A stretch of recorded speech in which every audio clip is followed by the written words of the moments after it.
총선이 끝나고 첫 최고위 회의인 것 같습니다. 정치의 본령은 뭐라 해도 역시 민생 문제라고 생각됩니다. 악화일로인 민생 경제에 여야가 힘을 모아야 되겠습니다. 민생 경제를 둘러싼 환경이 갈수록 악화일로입니다. 고물가, 고금리, 고환율, 이 3중고로 국민의 고통이 극심한 상태에서 지금 이스라엘, 이란 갈등 고조라는 새 폭등까지 등장했습니다. 벌써부터 시장 상황이 예사롭지 않습니다. 가뜩이나 심각한 물가 그리고 환율 불안이 지금보다 더 악화될 가능성이 높습니다. 그럴 경우에 경제가 더욱 험난한 수렁으로 빠지게 될 것입니다. 일각에서는 70년대 오일 쇼크에 버금가는 스태그플레이션 우려가 제기되기도 합니다. 초유의 민생 경제 위기 돌파를 위한 국가 차원의 대책이 꼭 필요합니다. 거듭 말씀드리지만 민생 살리기에 정치가 제 역할을 하라 하는 것이 이번 총선 민의입니다. 우리 민주당은 이런 절박한 국민의 뜻을 받들겠습니다. 정쟁이 아닌 민생에 집중해야 합니다. 대통령과 정부, 여당 역시 오로지 민생에만 국정 동력을 집중해야 할 것입니다. 4월 10일 이전의 국정과 그 이후의 국정은 완전히 달라져야 할 것입니다. 의정 갈등이 전혀 해결 기미가 없습니다. 국민들의 고통이 너무 큽니다. 의정 갈등 사태가 50일을 훌쩍 넘었습니다. 그런데 양측이 강대 강 대치를 고집하면서 국민의 피해만 점점 커지고 있습니다. 의료공백 사태를 더 이상 이대로 방치해서는 안 됩니다. 정부는 특정 숫자에 대한 집착을 버리고 대화에 나서야 합니다. 의료계 역시 즉각 현장에 복귀해야 합니다. 특히 공공필수 지역 의료를 살리기 위한 구체적인 정책 수립에도 지혜를 모아야 할 것입니다. 다시 한번 말씀드리지만 3대 원칙을 꼭 지켜달라. 정부는 대화를, 의료계는 복귀를, 그리고 전체적으로 실효적 대책을 가지고 논의해야 된다는 말씀을 드립니다. 사태의 원만하고 종합적인 해결을 위해서는 사회적 중지를 모을 필요가 있습니다. 저희가 선거 때 말씀드렸던 것처럼 국회에 여야, 정부, 의료계, 시민사회가 함께 참여하는 보건의료계 공론화 특위를 구성할 것을 제안드립니다. 사회적인 대타협안 마련을 위해서 이 시급한 의료대란 해소를 위해서 정부 여당의 대승적 결단을 촉구합니다. 가급적 이런 얘기는 안 했으면 했는데 말씀드리지 않을 수가 없는 것 같습니다. 내각과 대통령실의 인적 쇄신과 관련한 많은 보도들이 있습니다. 잘해 주셨으면 좋겠습니다. 정부는 이번 인사 개편을 그동안의 국정 실패를 반성하고 국정기조 전반을 전환하는 계기로 삼아야 합니다. 대통령께서 그렇게 하시겠다고 말씀하셨던 것 같은데 그 말이 아니라 실제로 민의를 존중해서 그렇게 해주시기를 당부드립니다. 그런데 하마평에 오르고 있는 분들의 면면을 보면 대통령께서 과연 총선 민의를 수용할 생각을 가지고 계신지 상당히 우려됩니다. 국민의 뜻을 무시하고 국민과 맞서면 어떤 결과가 빚어지는지 이미 확인하셨을 것으로 생각이 됩니다. 간곡하게 당부드리건대 주권자인 국민들이 납득할 수 있는 합리적이고 실효적인 쇄신책을 마련하시기를 당부드립니다.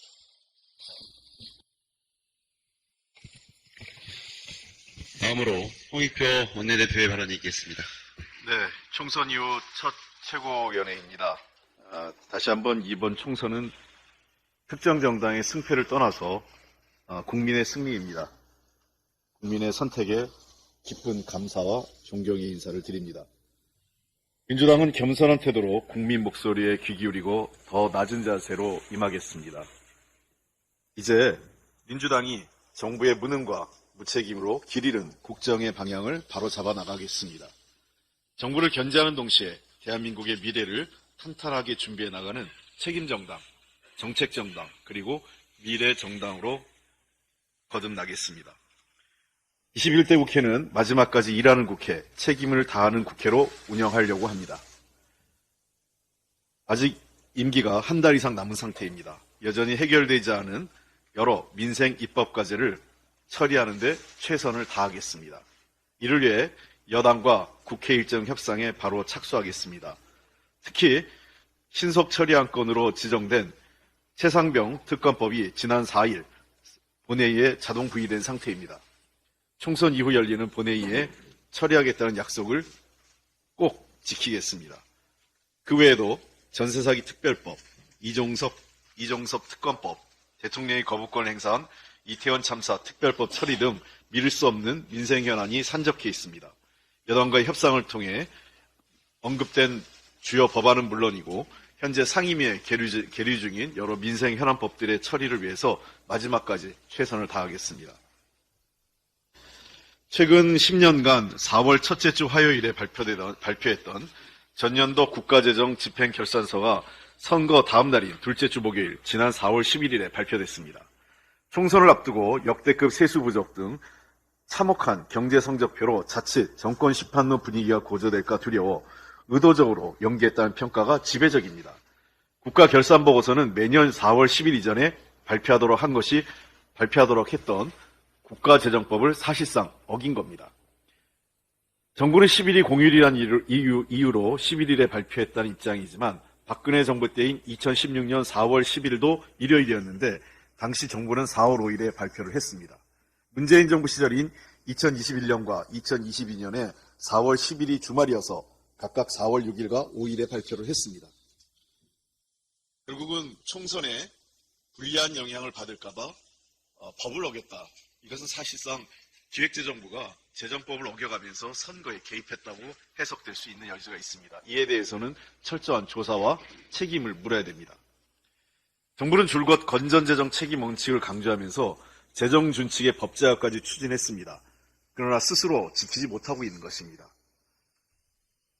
적극적인 재정 지출을 통해 재정의 책임성을 확보하라는 민주당의 요구에 대해 정부는 지출을 줄여서 재정 건전성을 달성하겠다는 기조를 수정하지 않고 있습니다.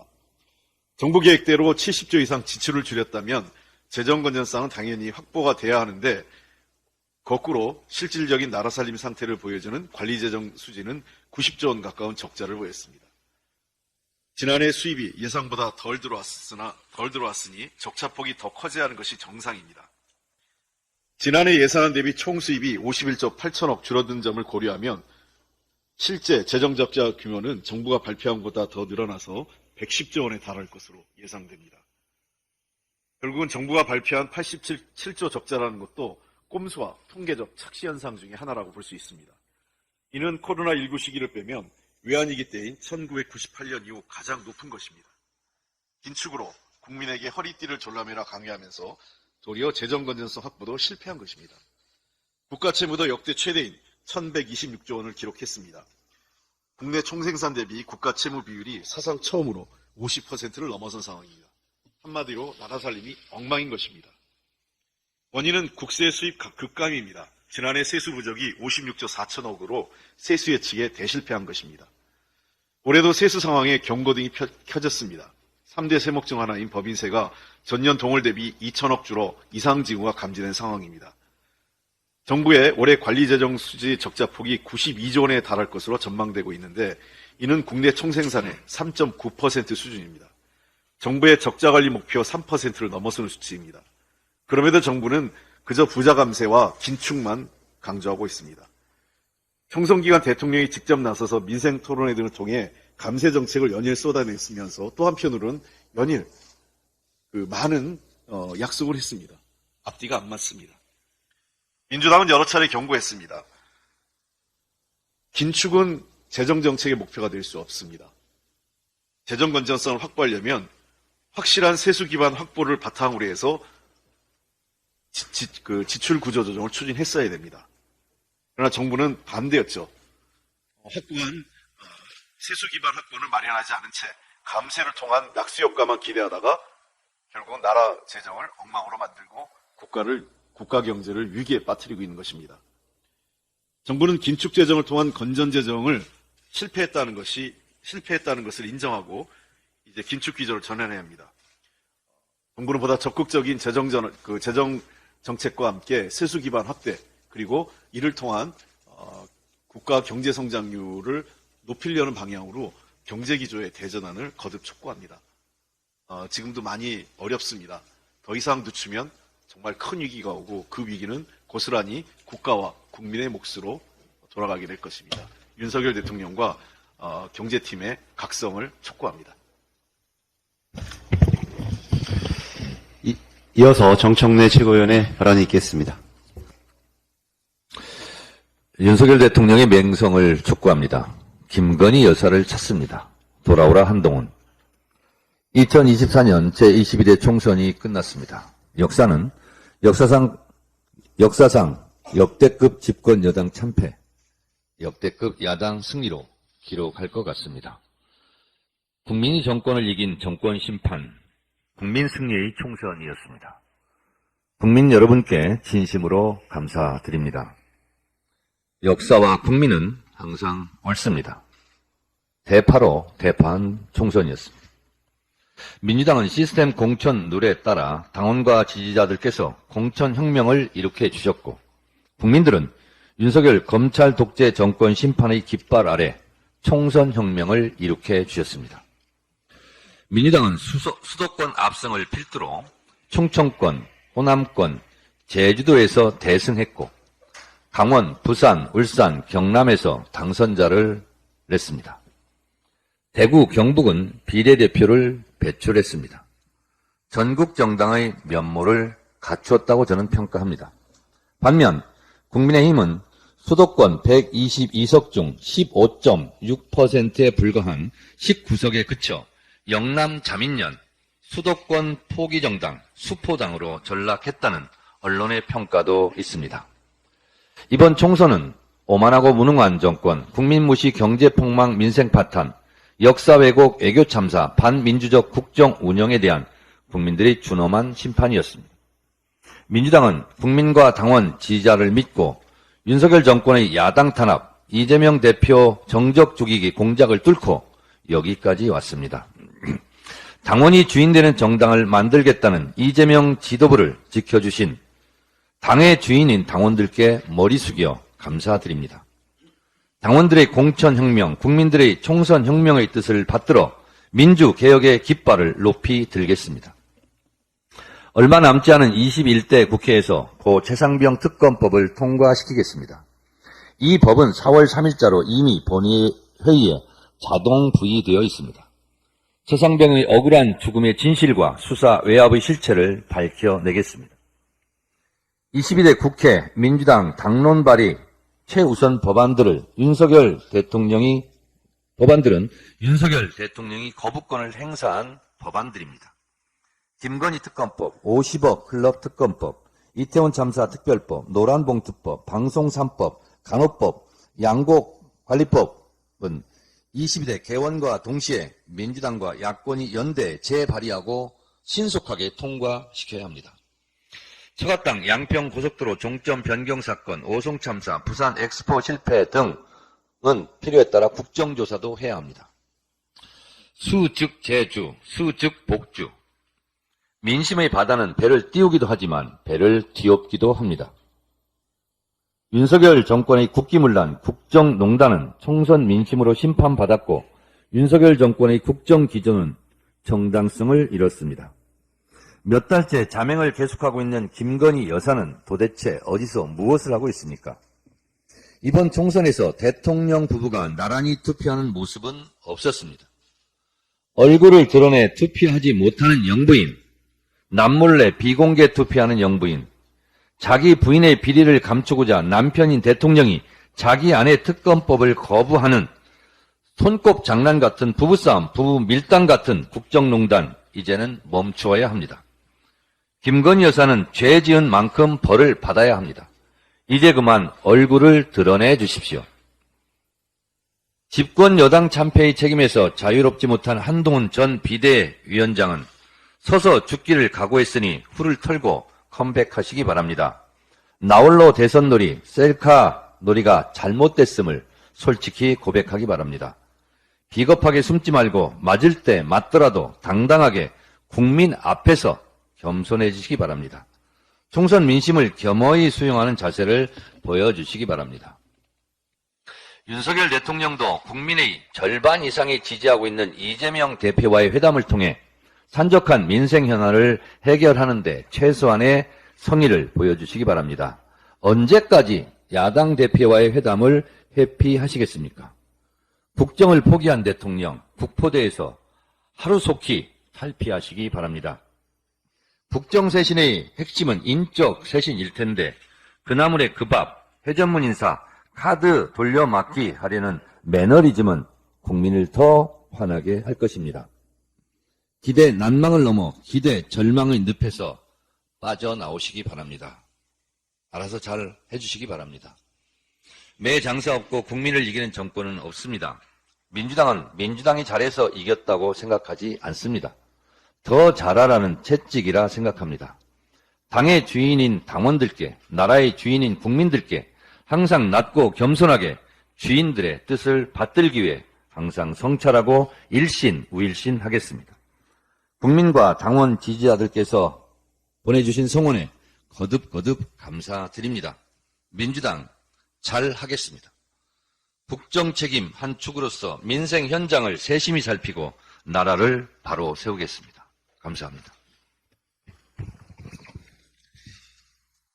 이어서 고민정 최고위원의 발언이 있겠습니다.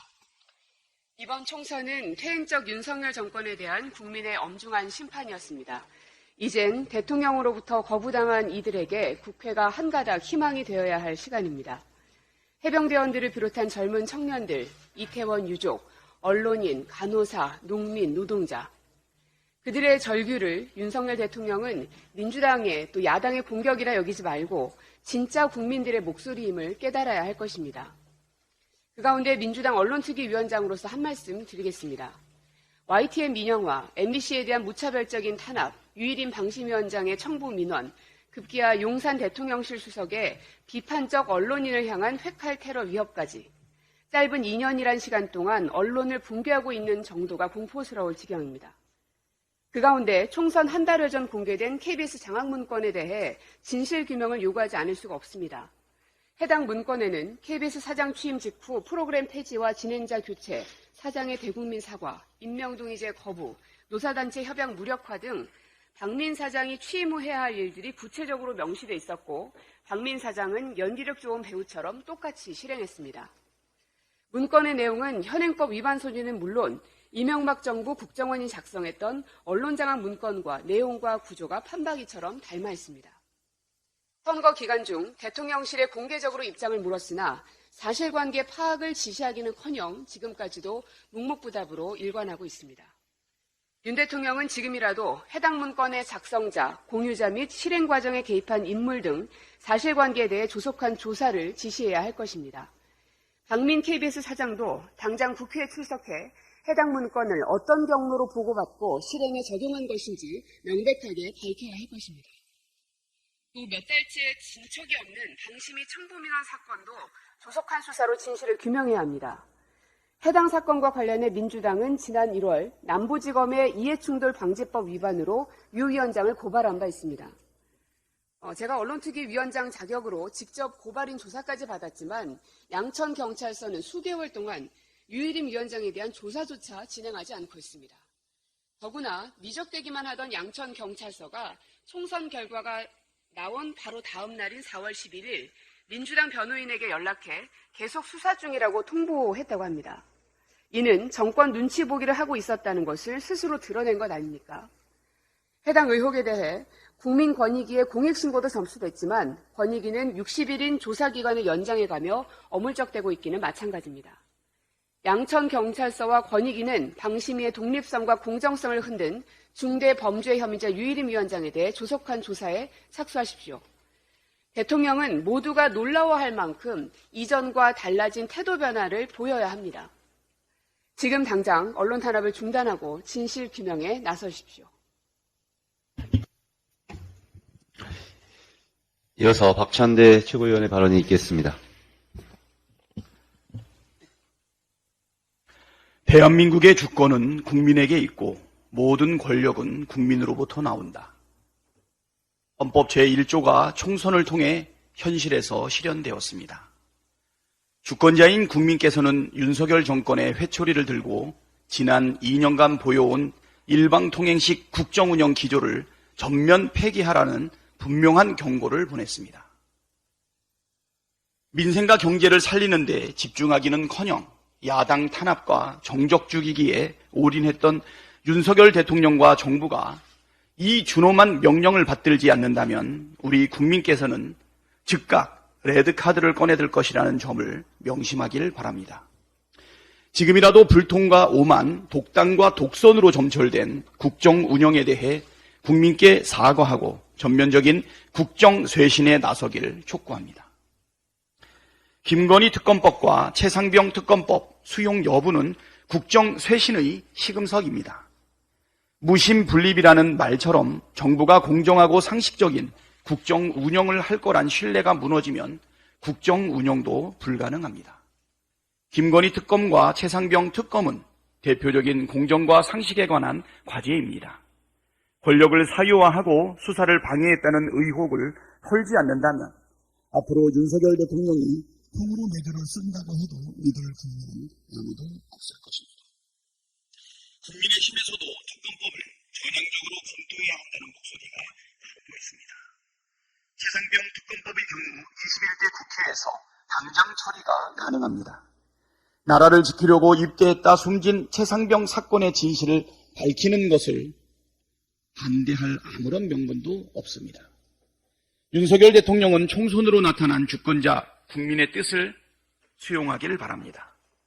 국민은 총선을 통해 거부권을 행사한 대통령에게 거부권을 행사했습니다. 또다시 국민의 뜻을 거부하려 든다면 그때는 정말로 파국을 맞게 될 뿐입니다. 윤석열 대통령과 국민의힘은 최상병 특검부터 즉시 수용하겠다고 국민께 밝히십시오. 내일은 세월호 참사 10주기입니다. 10년 전 세월호의 아픔이 아직도 생생한데 2년 전 서울 한복판 용산 이태원에서 159명이 희생된 12구 참사가 벌어졌습니다. 권력과 권한을 쥔 자들은 나 몰라라 무책임으로 일관하고 대통령과 여당은 진상조사와 책임자 처벌을 외면하고 있습니다. 이것은 진보가 아니라 퇴보이고 퇴행입니다. 참사의 원인을 낱낱이 밝혀 근본적인 재발 방지 대책을 마련하고 책임제를 엄벌할 때 우리 사회는 진보할 수 있습니다. 국가가 국민의 생명과 안전을 지켜줄 거라는 믿음을 다시 복원하고 각자 도생의 시대를 끝내야 합니다. 이태원 참사 특별법을 반드시 통과시켜야 하는 이유입니다. 윤석열 대통령과 국민의힘은 이태원 참사 특별법을 방해한 것에 대해 사과하고 지금이라도 유가족의 뜻을 전면 수용하기를 바랍니다. 검찰이 피의자 회유, 협박, 조작 수사에 대한 진상 규명도 반드시 해야 할 사안입니다. 선거 기간이었던 지난 4일 열린 이화영 전 경기도 평화부지사 공판에서 이 전 부지사가 충격적인 진술을 내놓았습니다.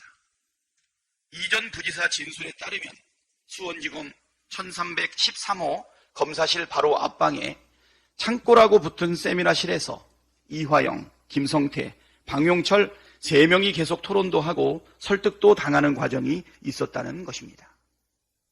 더 충격적인 것은 이때 쌍방울 직원들이 와서 연어를 비롯한 음식과 술을 갖다 줬다는 사실입니다.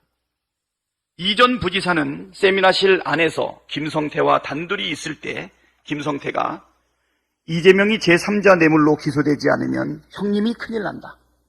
이재명이 죽어야 한다. 이 수사의 목적은 형님이나 내가 아니라 이재명을 위한 수사다. 이재명은 끝났다. 이재명이 들어가야 한다. 라고 말했다고 증언했습니다. 이 전 부지사의 진술이 사실이라면 검찰의 묵인 혹은 방조하에 이 전 부지사의 진술을 바꾸기 위한 목적으로 연어 회덮밥, 술 파티를 벌였다는 것입니다. 도저히 묵과할 수 없는 중대 범죄입니다. 그럼에도 검찰의 대응은 수상하기만 합니다. 당장 감찰에 착수해서 그런 사실이 있었는지 철저하게 밝혀내야 할 사안임에도 대검찰청이 이 사안에 대해 감찰을 했다는 소식은 들리지 않습니다. 수원지검은 기자들에게 이화영이 검찰청에서 김성태, 방용철과 술을 마시며 진술을 조작한다는 것은 있을 수 없으며 김성태와 방용철의 진술에 의하더라도 이화영의 주장이 명백히 허위임이 이미 확인되었습니다라고 공지했지만 이를 뒷받침할 근거는 전혀 내놓지 못했습니다. 최소한 해당 날짜, 해당 장소 근처의 CCTV나 쌍방울 관계자의 출입 내역, 김성태, 이화영, 방용철의 소환 내역 등 관련 자료를 제시해야 하지 않겠습니까? 단지 김성태와 방용철의 진술에만 의존해서 사실이 아니라고 한다면 평소에도 검찰이 이렇게 주먹구구식으로 수사를 했다는 말입니까? 허위라고 치부하기엔 이화영 전 부지사의 진술은 매우 구체적입니다. 대검은 관련자들이 증거를 인멸하기 전에 즉시 수원지검을 감찰하고 진상을 투명하게 밝히십시오. 민주당은 도저히 묵과할 수 없는 검찰의 피의자 회유 협박, 조작 수사에 대해 강력하게 대응할 것입니다. 공정과 상식을 파괴하고 법치를 우롱하는 검찰의 불법 행위를 낱낱이 밝혀내 다시는 민주주의를 위협하는 이런 못된 검찰 조작 정치가 이 땅에 발붙지 못하도록 만들겠습니다. 이어서 서영교 최고위원의 발언이 있겠습니다. 더불어민주당 지역구 161석, 비례 14석, 조국혁신당 비례 12석, 진보당 지역구 1석, 그리고 새미래 지역구 1석, 이렇게 해서 총 합하니까 189석입니다. 그리고 개혁신당 3석까지 합치면 192석, 반윤 야당의 의석수가 192석입니다. 반윤 야당의 의석수가 192석입니다. 윤석열에 대해서 민심이 힘찬 경고를 날린 겁니다. 이번 총선의 결과는 민심이 우선 200석이라고 하는 대통령 탄핵, 그거 빼고는 모든 걸 다 할 수 있는 의석을 야당에게 몰아주었습니다. 이것이 바로 총선의 민심입니다. 윤석열 대통령 부부 그리고 한동훈과 국힘당 모두 이 총선의 민심을 정확히 인식해야 합니다. 그리고 뼈저리게 반성하고 바뀐 행동을 보여야 합니다. 국민들은 이야기하셨습니다. 2년이 너무 힘들었다. 2년이 너무 힘들었다. 앞으로 3년은 더 버틸 수가 없다. 그러니 끝내달라. 이것이 저희들이 현장을 다니면서 들었던 평범한 시민들의 이야기였습니다. 저희가 깜짝깜짝 놀랄 내용입니다. 저희들보다 훨씬 강력한 요구를 국민들은 하고 있었습니다. 더불어민주당에게 힘을 몰아줄 테니 이번엔 끝내달라. 끝내달라라고 하는 의미가 무엇일까요? 이것이 저는 국민들의 민심이라고 생각합니다. 보수 언론조차 윤석열 부부를 공격하고 있습니다. 조선일보는 이렇게 이야기합니다. 윤석열 대통령 부부가 모든 문제의 시작이자 끝이었다라고 이야기를 합니다. 문제는 윤석열이고 문제는 윤석열 대통령의 부인이고 그리고 또 문제는 한동훈이었습니다. 국민들은 윤석열도 김건희도 마음에 안 드는데 한동훈은 더했다라고 이야기를 합니다. 한동훈이 이야기했습니다. 목련이 필 때면 김포가 서울시에 편입될 것이라고. 이따위 거짓말을 하고 민심을 잡을 수 있을 거라고 생각했을까요? 이따위 거짓말, 윤석열 대통령의 꼭두각시 한동훈, 국민은 그 한동훈을 더 이상 보고 싶지 않다는 말씀을 많이 하셨습니다. 건방져 보여서 싫다. TV에서 나오는 모습이 우리를 가르치려 한다. 여기서 더불어민주당이 다시 한번 되돌아보겠습니다. 겸손하겠습니다. 국민께 배우겠습니다. 언론들은 또 이렇게 이야기합니다. 이번 총선 민심은 윤석열 대통령 사람과 생각 다 바꾸는 정치해라 라고 하는 거라고 언론은 경고하고 있습니다. 윤석열 대통령 사람과 생각 다 바꾸는 정치하고 야당과 소통하고 협치해라 라고 이야기하고 있습니다. 그런데 나오는 인사 이야기가 참으로 황당합니다. 비서실장의 원희룡, 그리고 이상민, 그리고 장제원 이야기가 나옵니다. 원희룡, 양평고속도로 게이트의 주범 아닙니까? 그리고 윤석열 대통령의 꼭두각시 노릇하지 않았습니까? 이상민, 이태원 참사의 가장 핵심인 사람을 비서실장 이야기를 한다고요? 장제원, 이 사람 바로 윤핵관의 핵심 아닙니까? 어떻게 이런 인사의 이야기가 나올 수 있습니까? 아직도 대통령은 못 알아들으신 모양입니다. 아직도 대통령은 민심이 얼마나 무서운지 모르는 모양입니다. 그깟 오년 뭐 얼마나 대단한 거라고 무서운 걸 모르는 모양입니다. 이제 이 민심의 총선 결과는 그동안 하지 못했던 수사를 다시 해야 합니다. 고발 사주, 가장 중요한 문제입니다. 고발 사주는 누가 그 핵심에 있었는지, 폭풍 카톡을 날린 한동훈은 왜 폭풍 카톡을 날렸는지 등 이와 관련해서 특검이 제대로 이루어져야 합니다. 국민들은 또 이야기합니다. 최수근 상병 관련한 특검 꼭 해주십시오. 울면서까지 이야기합니다. 이번에 5월 국회에서 최수근 상병 특검 통과시켜야 합니다. 국민의힘도 협조하십시오. 그런데 대통령이 최수근 상병 관련한 수사 외압 등 관련해서 대통령실이 끼어 있는데 차마 거부권 행사하진 않겠죠. 저희들이 믿습니다. 이 상황에서도 최수근 상병 관련한 특검을 통과하면 거부권 행사하진 않겠죠. 그 거부권 행사에서는 안 된다. 다시 한번 경고장을 날리면서 외신들이 엄청난 보도들을 하고 있습니다. 프랑스의 AFP 통신은 야채 대파가 한국의 선거를 휘저었다. 이렇게 이야기를 하고 정치적인 대파가 선거운동의 공격수가 되었다. 이렇게 이야기합니다. 이 뜻은 무엇입니까? 대통령은 거짓말해서는 안 된다. 그런데 가장 중요한 것은 경제다. 제가 누누이 얘기했지만 바보야. 문제는 경제야. 국민이 고통스럽습니다. 경제를 살리는 정치 더불어민주당이 하겠습니다. 이어서 장경태 최고위원의 발언이 있겠습니다. 국민은 옳습니다. 윤석열 정권 심판은 이제 시작입니다. 윤석열 정권이 전폭적인 국정기조를 전환할지 22대 총선 민심에 또 거부권을 행사할지만 남았습니다. 내일 세월호 참사 10주기를 맞이합니다. 더 이상의 희생이 없도록 수없이 다짐했지만 또다시 이태원 참사, 오송 참사, 해병대원 순직 사건이 일어났습니다. 진상규명과 재발방지만큼은 거부권이 없길 바랍니다. 윤석열 대통령은 22년 8월 17일 취임 100일 기자회견을 진행한 후 지금까지도 기자회견을 한 적이 없습니다. 세계 민주국가 지도자 중에서 유례를 찾기 힘든 일입니다. 짜고 치는 홍보 영상이나 글로리 가득한 담화는 필요 없습니다.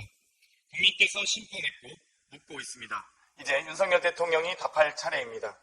민주화 이후 가장 많은 거부권을 행사한 대통령으로서 왜 2년도 안 되는 시간 동안 9번이나 거부권을 행사했는지 국민께서 묻고 있습니다. 백년 뉴스로 전락한 KBS, 돌연 불방된 세월호 10주기 다큐멘터리, 황선홍 대통령 주석의 흑할 테러, 불법으로 운영되고 있는 방통위와 방심위의 표적 심의에 대해 왜 입틀막과 언론 탄압으로 대응했는지 국민께서 묻고 있습니다.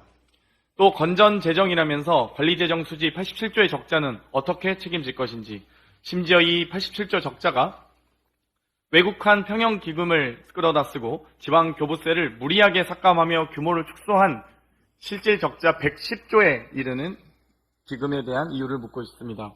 81조 적자 발표는 정상적이지 않은 자금 운용, 심리적 분식회계라는 지적에 대해 국민께서 묻고 있습니다. 역대 최대 국가채무 1127조 원에 대해서는 어떻게 수습할 것인지 국민께서 묻고 있습니다. 우리나라 경제 성장률이 일본보다 낮은 적이 최근 50년 동안 군사반란 직후인 1980년, 1998년 IMF 외환위기 딱 2번밖에 없었습니다. 일본보다 낮은 이유를 국민께서 묻고 있습니다. 끝으로 해병대 최상병 순직 사건 특검법을 21대 국회 임기가 끝나기 전에 처리할 예정입니다. 남은 대통령 임기가 얼마인지는 잘 모르겠습니다만 최소한의 양심이라도 지키고 싶다면 더 이상 국민 심판을 거부하지 않길 바랍니다. 서울의 소리 회원들의 후원으로 완성된 김건희 다큐 영화 퍼스트레이디의 영상물 등급심의위원회 심의 통과를 축하드립니다. 영상물 등급위에는 거부권이 없나 봅니다. 윤석열 대통령과 김건희를 둘러싼 다큐멘터리를 김건희 특검과 함께 관람하겠습니다. 이상입니다. 다음으로 서원석 최고위원의 발언이 있겠습니다. 22대 총선 결과는 윤석열 정권 심판입니다. 국민을 무시하고 정적과 야당을 탄압하고 민생을 돌보지 않고 자신과 가족을 위해 국가 권력을 사유화하고 자신과 정권의 실정을 감추기 위해 언론 장악에 몰두하고 민주주의를 파괴하고 애국지사를 모독한 윤석열 정권이 심판받았습니다. 이번 총선은 대통령 아내와 장모의 범죄 혐의는 못 본 척하고 야당 대표와 전 정권 인사를 탄압하기 위해 국가 형벌권을 오남용한 검찰과 수사 권력에 대한 심판이기도 합니다. 아울러 검찰 독재 정권의 야당 죽이기와 전 정권 인사 죽이기에 맞서 싸우지 않고 윤석열 검사 독재 정권의 주장과 선동에 편승하여 사법 리스크, 방탄 정당 운운하면서 윤석열 정권에 협조했던 야권 정치 세력도 국민적 심판을 면하지 못했습니다. 위대한 국민 여러분의 집단 지성에 고개 숙여 감사드립니다. 국민 여러분께서 민주당에게 윤석열 정권의 총체적 실정을 바로잡으라고 명령하신 것입니다. 민주당에게 승리를 주신 것이 아니고 일할 수 있는 정치적, 법적 권한을 주신 것입니다. 겸허한 마음으로 국민의 뜻에 따라서 대한민국을 재정비해야 할 것입니다.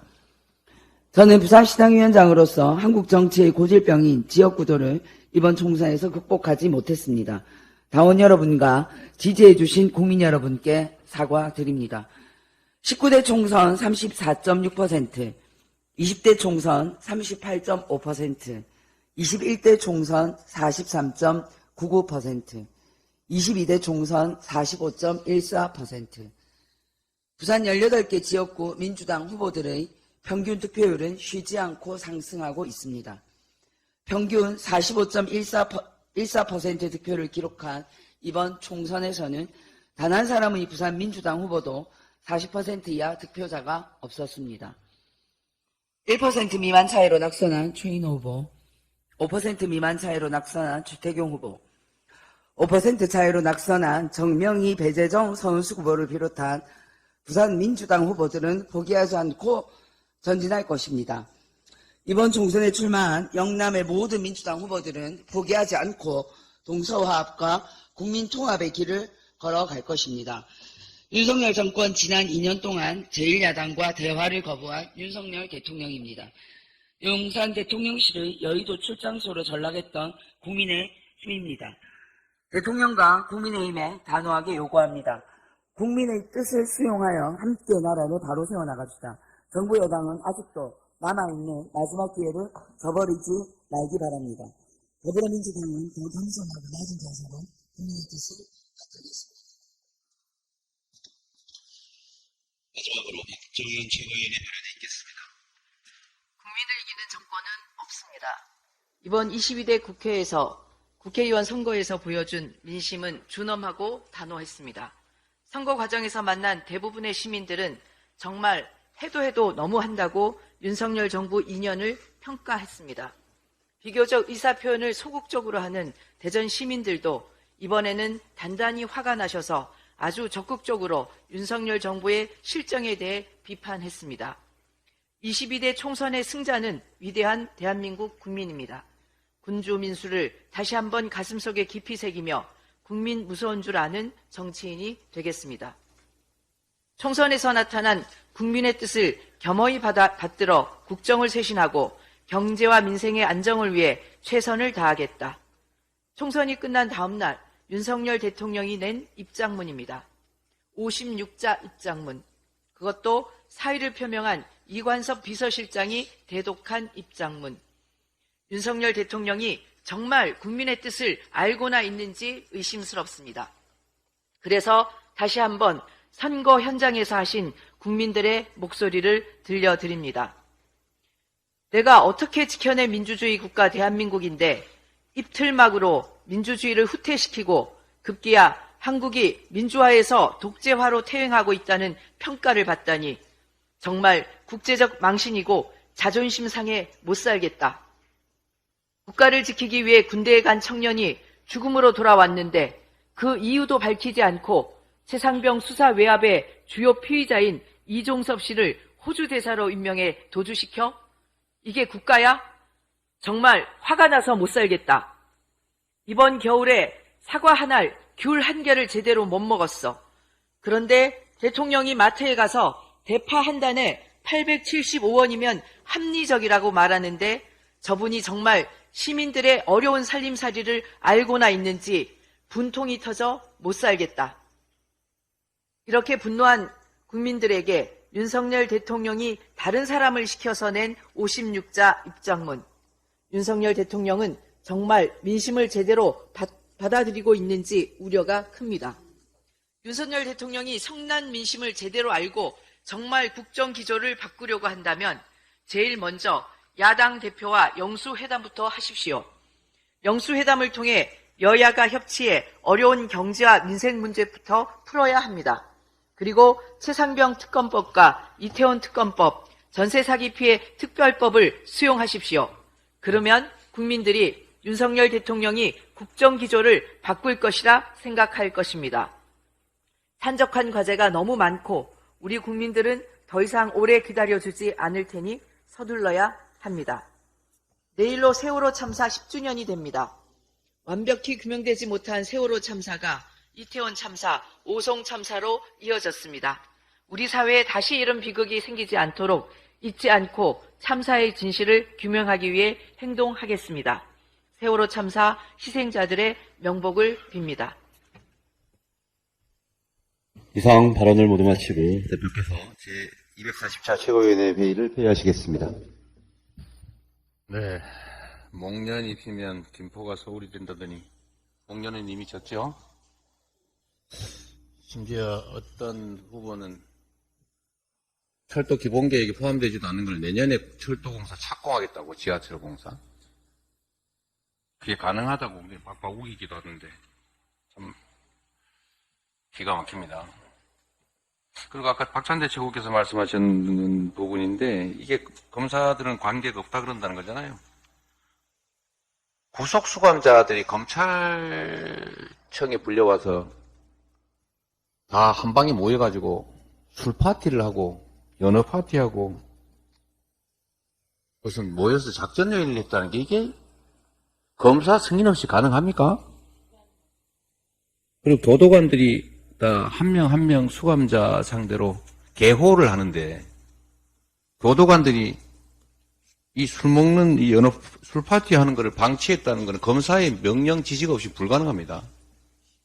이 대명천지에게 있을 수 있는 일입니까? 어쨌든 이게 나라가 정상이 아닙니다. 엄정하게 진상규명을 해야 되지 않겠냐. 어떻게 누군가를 잡아넣기 위해서 구속수감자들 불러 모아서 술 파티를 하고